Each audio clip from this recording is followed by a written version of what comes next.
So, I had a genius idea last week, possibly the greatest idea, and that's just to take most popular color-based copy pasta, the copy pasta of all time, what everybody has been wondering but haven't really taken matters into their own hands to verify, to see if it actually works. I don't think this is gonna I've looked at the whole copy pasta and I'm like, there is no way this is going to work or lead to any decent sound, but we have to try it because nobody's done it before, right? So at some point, somebody has to step up and be like, I'll be the one to waste my time on this. Guys, welcome back to FL Studio. Once again, you are now looking at a completely empty project. We're not working on any music today. We're not doing any sound design jam. But what we are doing is, this. If it looks like too much text, that's because it is. The question was, what if you manually disperse each of the individually evoked phase partials, generated by a quantized granulator, of course, into a spectral resonance sequencer, then compress it in parallel through a series of additive convolver engines until...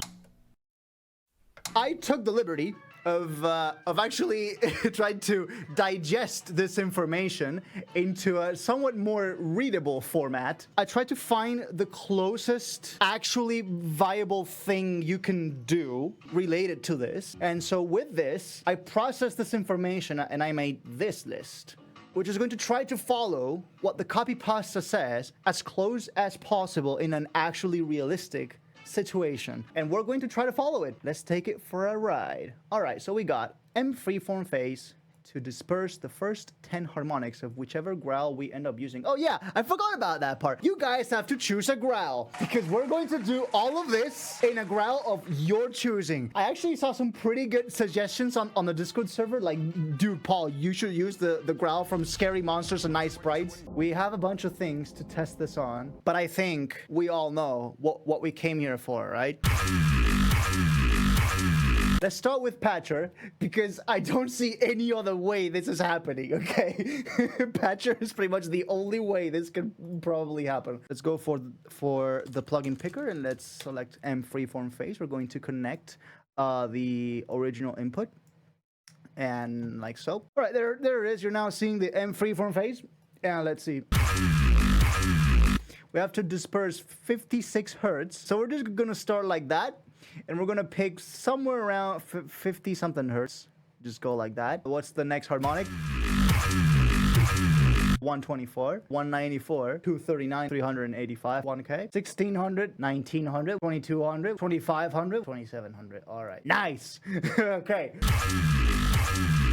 Okay, so far not a whole lot of difference. What's next on the list? 3D granulizer synced to the beat. Since 3D granulizer, I believe, cannot be used as an effect, rather only a synth, we're going to use M granular for this. Oh, there it is. The web part of the signal is now synced to the beat. The next part of the copy pasta, set into a spectral resonance sequencer. There is no such thing, but the closest thing that I could come up with is using pitch map. We have to make 3, 6, 8 separate chords of pitch map, and we need to make an automation to switch back and forth between all of them. What I need to do is find the parameter I want to automate in Patcher, load snapshot number. I have to add a knob, activated pitch map cycle snapshots. This is now a spectral resonance sequencer. A parallel compressor on multiband mode, and then each band goes into an instance of M convolver. We're going to make 3 bands. So let's make a band that has its crossover at, say, from 0 to 200. From 200 to, let's say, 5K, and from 5K all the way up to the top. And then we have to rejoin those signals back together. And we're going to send each of these to ascend, 1, 2, and 3. These are going to go to the M convolver. So let's just run it through like a random impulse response each. Convolver lows, convolver mids, convolver highs. This is what the color-based grind looks like. Let's keep reading. A linear phase EQ must be subtractive, and it should contain at least 2 notch bands somewhere. We're going to set this into linear phase mode. As for the EQ curve itself, we can actually do whatever we want. So this can actually be an opportunity to try to salvage, try to fix this hot mess.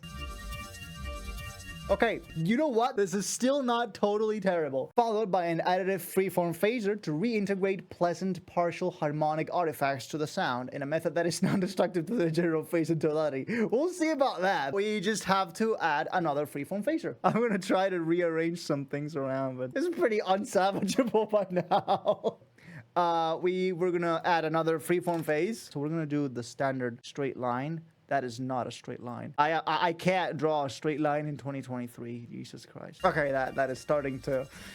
that is starting to muddy up. Right click, disable draw mode. Okay, so now we have just points. Okay, cool. Nice. There we go. Now we have a straight line. That is not going to help our case, but now we know how to do it. Next, saturate the fundamental and median frequency. By median frequency, I'm just going to understand the first harmonic. I'm going to add a Saturn, a fat filter Saturn, that's going to only affect the fundamental frequency and the first harmonic. So the root note and the octave above it. I'm just going to go like this. Let's set our crossover limit to 130. And then let's just saturate and bring that back up. That is starting to fall apart really quickly. And lightly expand the stereo image and general dimension of the harmonics. Okay, that is pretty simple. We just have to do an ozone imager to expand the stereo image slightly. We just have one entire band, and as you can see, it is pretty mono, so lightly expanding the stereo image could actually be a good step. Let's try doing it. Let's do a light expansion. Let's do 20%.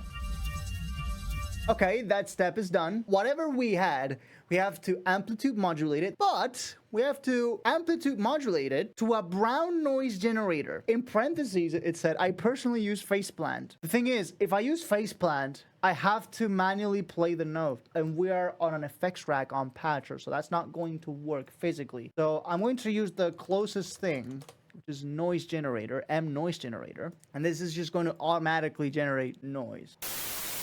There is, that's our noise. Now we just have to change this to brown noise, but it actually doesn't have that mode. It doesn't even have brown noise, so we have to look up what brown noise is. Okay, so it has a tilt, so we have to make sure that we add a tilt curve of some sort, right? Can we actually turn this into a tilt? No, not really. So in that case, we're going to route this through an instance of ProQ, because we can do tilts with that. There it is. I think we got it. That is brown noise. Okay, nice. We have the amplitude data of brown noise right here. So this is our amplitude data, okay? That's the output line of our brown noise amplitude. And now I have to set input parameters, volume. And we have to just do that. There it is. How does this sound though? I mean, it's working. Now we have to turn down precisely 2,324 hertz. That is easy. We can do that with ProQ. We have to find out exactly 2,324 hertz, like so. And we have to make sure it's just that frequency. So we're going to turn up the Q factor of this, right, to 96 dB per octave. So as you can see, it is as tight as possible. I'm just going to turn that frequency down precisely. Let's just do that around minus 10 dB. Gently apply band stop. Okay, gently. So let's do minus 3 instead. Okay, cool. And a biased multiband additive phase modulation ladder filter set to low cut mode. As for bias, what they probably meant here is that we have to turn on the saturate mode within the ladder filter and turn up the bias on the saturate. And it must be high passing, aka low cutting. Cool. So we just close out of ProQ3. We add a ladder filter. Now we set to saturate. We increase the bias. That makes no difference. That makes literally no difference. That sounds so bad it actually physically hurts. Yeah, but that's not my problem. We have to follow the copypasta until the very end. Now that our frequency balance has once again been spectrally reshifted into a balanced state that has not happened, but we'll keep going, we can reapply an additive multi-oscillator static convolver with the wet level at precisely 50.5 50.4%. Now, by additive multi-oscillator static, I don't know what he meant by this, but it does say here the impulse should be metallic. So we're going to add an instance of mconvolver at exactly 50.4% wet, and then we have to use a metal thud to make the impulse response sound metallic. Use metal pipe falling sound effects. Metal pipe falling sound effect, but it's more violent. Oh my god. Perfect. Exactly what I was after. How it sounds. Oh, the delay. That took a long time. Look at that. Oh, tasty. The last thing that we should do is to boost 200 and 800 hertz with a peak bell set to -6 dB per octave. Okay, so that is easy. Between 200 and 800, so just like somewhere around there. And this is just based on percent. But that's the widest it'll let us go, and that does seem pretty close to 60 per octave. So let's set this to around 400, and let's just do that. And ladies and gentlemen, this is our finished product after following the copy pasta of all time. This is it. We did it, boys. So this is the before, and the after sounds like this. Now you've made color bass. But that's not all of it, because we have the rest of the song, so we can just loop this automation around, and we can keep going. And we can also change the source sound. Maybe a pad will benefit more from this thing. I don't know. All I hear is that D, that boop. That's all I hear. So now we have to change the source sound, see if we can actually find anything that'll work relatively well with this change. So the first thought that came to my mind was just doing, using this with pads. Okay, so I'm going to import an Ultraverb cinematic pad into this. This pad sounds like this. Pretty cool. But now we have to run it through the chain. Honestly, not the worst thing I've ever heard. What about a kick? I'm not excited for this. But, yeah, test this out. Not the worst I've ever heard. On drums is not that bad. What about a fill? Dun, dun, dun. You know what? If you're into the pitch map 100% purify color bassy sound, you know what? This might actually not be terrible. What if we used it on an AU5 growl now? Surely, you just can't mess up an AU5 growl, right? At this point, it's just every single sound you throw at it sounds exactly the same.